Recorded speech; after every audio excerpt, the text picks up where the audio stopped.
Hey everyone, it's Robin, RS Island Crafts, and welcome to my studio. This is my Whip It Wednesday video where I show you the crafty goodness that I've been working on this week. I finally had some time that I could stitch around the top of my tote bags. It was stuck together. I was a little nervous for a second. I forgot there's magnetic snaps.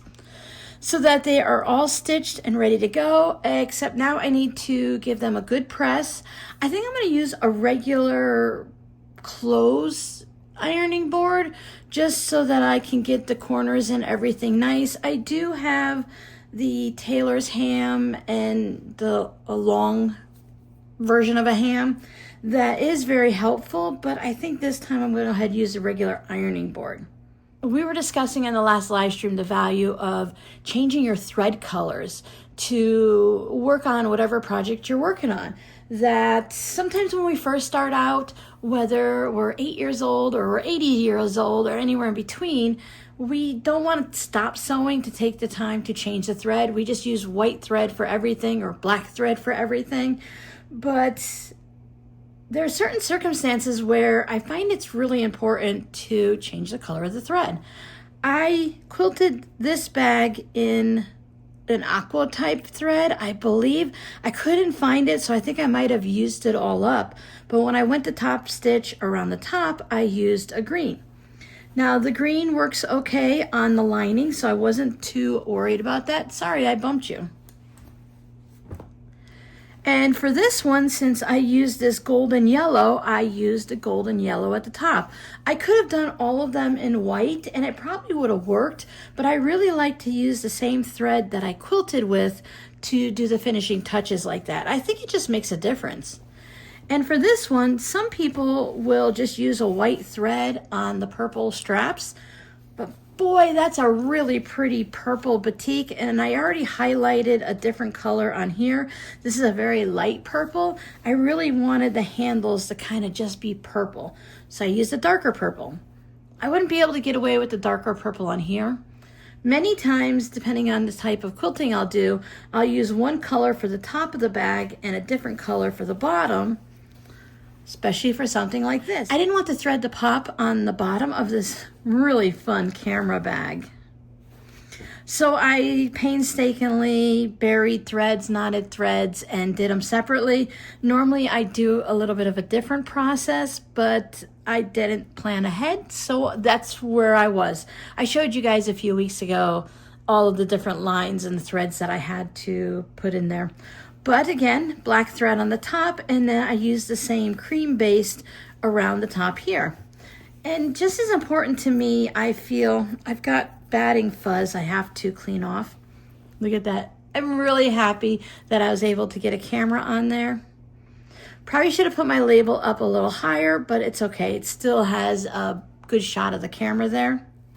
But even in here, I did use a white thread to close up all of the pockets because they're all white in the welt pocket. I tried using white or black only when I first started sewing too, and I really learned quickly that if you set yourself up to make it easier and less time consuming to change your threads, you can go ahead and change the threads and have something different.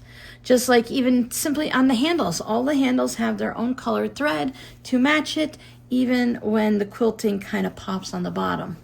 So once everyone, as you can see, they need a good iron and a lint brush. So once all that is done, they will go in the shop. The longest time is getting everyone all ironed, cleaned, and photographed. Putting them in the shop will be quite easy.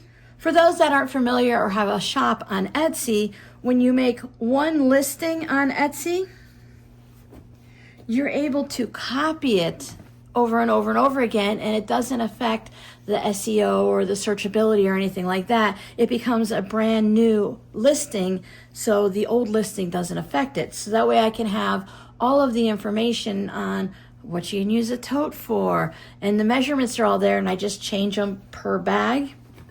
Add photos, come up with a good title, but all of the extra information, how to wash it.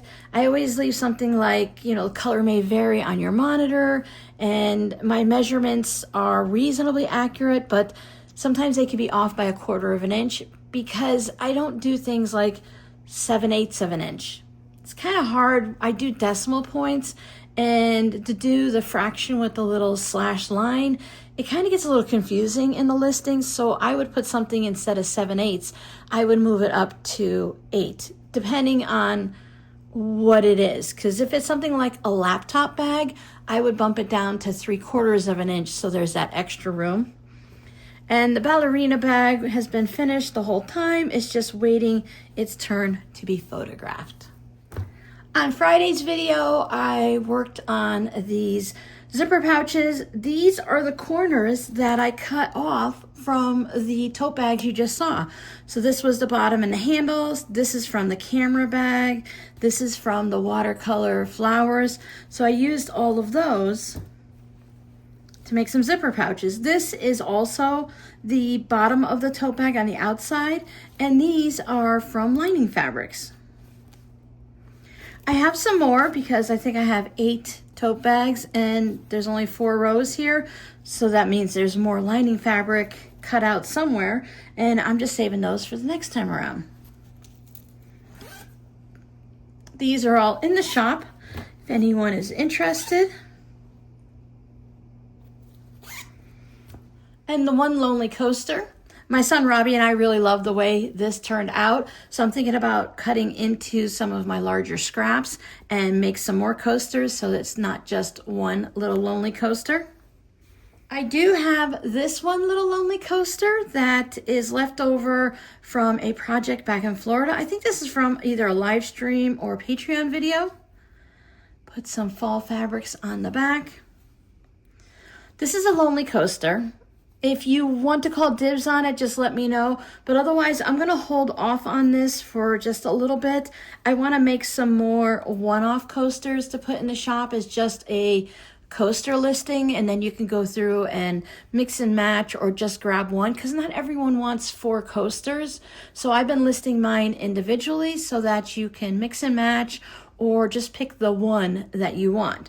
So if I were to make 4 of the autumnal leaf coasters, they're probably not going to be all the same fabric color because I think I used it up or it's in small bits in my scrap bins. So I couldn't find any more because I wanted to put it on the back. But I think this is a fun fabric too. And that way you can just choose your favorite color. But I need to make more than just one to have a listing. Now with my patrons, I went through some of my UFOs and I turned them into zipper pouches. So we had been working on this 30s repo fabric. I want to say these were mini charm packs, but I could be wrong, but I think I'm right. Either way, we were doing the gridded fusible interfacing, so we were making different things. I have some of this also set up to be in a tote bag. I just need to get through all of this stuff before I start new or old, either way. So these are also in the shop. I put a little bit of purple in there. And then this one has this, it's a plaid, right? But it kind of feels almost like houndstooth just because it has, instead of, straight row of fabric, it has the red squares and then it has hashes.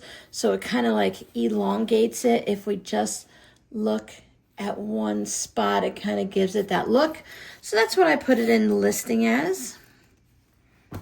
And then this one is just leftover bits. I don't remember. I remember all of these fabrics, but I don't remember where they came from. They might have been from the corners of a project or just random offcuts.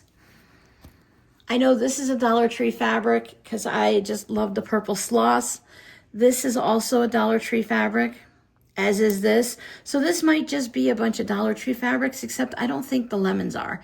And because of the lemons and the watermelon, it kind of a sunny yellow feel to it, I went and put the lemon slices on the back. And on the inside, I went with the yellow plaid. Kind of very of a picnic feel to me is the way I was thinking. Thank you guys so much for hanging out with me on Saturday when we worked on the Quilt As You Go Halloween zipper pouch. I had a lot of fun hanging out with you guys. I always enjoy working on projects like this. And we put the fun Halloween donuts on the back. And I tried to put fun fabrics inside, especially for something like Halloween. I try to match the fabrics a lot of times, but sometimes if it's kind of a fun silly pouch, I like a little bit of fun silly, or maybe sometimes you might have a serious pouch and when you open it up, it has a little bit of a fun surprise inside. So that's what I went with there. The eyeballs were a big favorite to everybody. And I'd already cut out several or set aside or prepared for more than just the one zipper pouch. And I had so much fun, and with everything already prepped ahead of time, these projects went super fast. So I made another one. The wizard hats. This one is It's a Great Pumpkin. It just says It Great, but I know it's a Great Pumpkin with the Snoopy on there.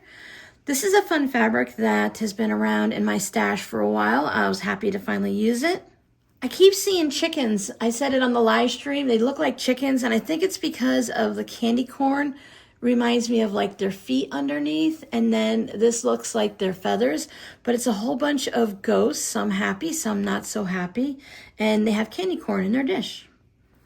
Those are very, very circular pumpkins, but I think they're cute. So on the inside of this one, I went with this Halloween fabric. It's a purpley pinky, a grunge type fabric with, I'd say they're orange polka dots, but the orange must have been put on in a way that it like shows some of the purple in there. It has that bit of a grunge look to it too. So I thought that was a really fun fabric. We've got some scary crabs, some ghost bats, just a lot of fun little things to see in the pouch. No, I'm not done yet. Of course, I had plenty to make. This time I wanted to go really simple. I love this fabric with, I feel like because of the little tooth cutouts there, that they're like scary pumpkin cupcakes. Happy Halloween spider webs with the black and white. I thought this was a nice pop against all of that. And then a fun fabric. I'm pretty sure this was a Walmart fabric from last year, maybe the year before, where you could buy them on those cardboard mini bolts. You get like a yard or two. That's a fun way to get different fabrics that way too. I've purchased those and I've been gifted them, and I use them a lot. We have this one. Everybody needs a good lint roll. All of these are in the shop, and I always lint roll them before I pack them up to go to their new home. These are little spiders. And then on the back, I went with the sugar skulls. And is this the one? Yes, sugar skulls on the outside and then on the inside. I probably could have gone opposite, but I made another one where I put the black sugar skulls on the outside. I don't know about you, but I tend to second guess myself a lot. Like, this is fine. I like it. I don't have a problem with it. But sometimes I'm like, oh, maybe I should have. You know what the should haves do? Well, you can't fix a should have most of the time. But that just means that I can make more and then do it that way. And then get rid of those should haves. This is one of my favorites. They're kind of like bricks for a house or something, or in the road or whatever. I like how there's different fabrics all in a row. I don't know what I got into. I got thread everywhere. There was a few people that were hoping that these bats glowed in the dark, but unfortunately they don't. They are a Joann's fabric from, I think 2009, 2010, from a block swap that I did when I was doing blogs, and blogs were really popular before Instagram and all of that. This is a fun fabric, a little bit of everything. It does kind of make it hard to figure out which way to put it, because if I put it this way and the boos were the right way, then the pumpkins were wrong.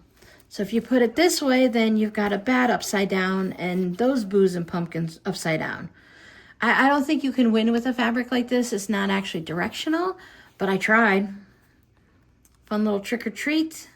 Now, if this is what's the one I think it is, now if this is what I think it is, I do enjoy this pouch and the way I designed it with the fabrics going this way and then that way.